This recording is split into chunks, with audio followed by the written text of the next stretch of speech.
Ne pouvant rester de marbre face à la nouvelle incursion des rebelles ADF à Rwangoma à Beni, le député provincial Désiré Mbonzi Wambondi qui exprime ici son désarroi face à cette situation qui perdure et qui se traduit par l'incompétence des autorités en place, en renchérit ce député provincial. C'est simplement regrettable et c'est tout à fait une inquiétude qui persiste en République démocratique du Congo. Et cela est clairement, il est clairement connu et identifié que c'est la toute grande responsabilité et l'unique du régime en place. L'AFDEL a ouvert le couloir. Joseph Kabila a fait enliser la situation. Celui qui est là croit résoudre la question avec des discours, avec des propos aussi pompeux. Mais le malheur finalement c'est le peuple congolais.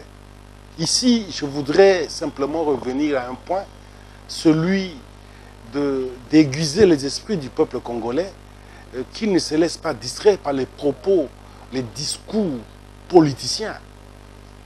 On nous a dit ici qu'on irait installer l'état-major général dans cette partie de la République.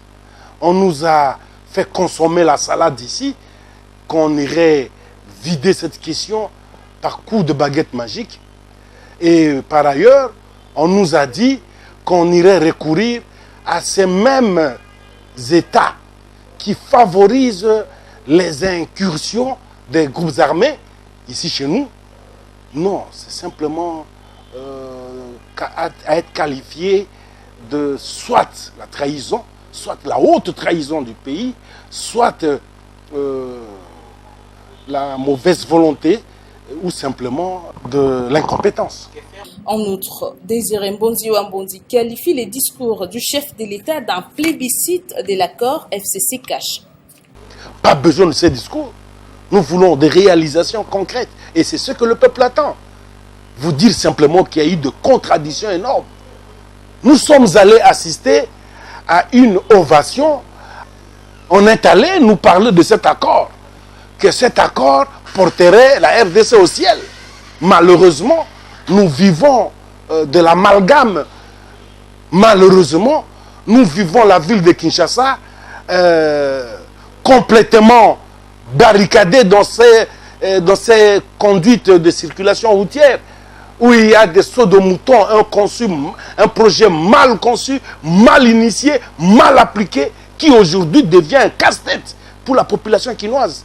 Nous apprenons par ailleurs qu'il y a une incompréhension du point de vue liquidation des frais voulus pour pouvoir réaliser ces travaux. Il y a ici une question simple. Les discours, on les a, c'est du déjà entendu.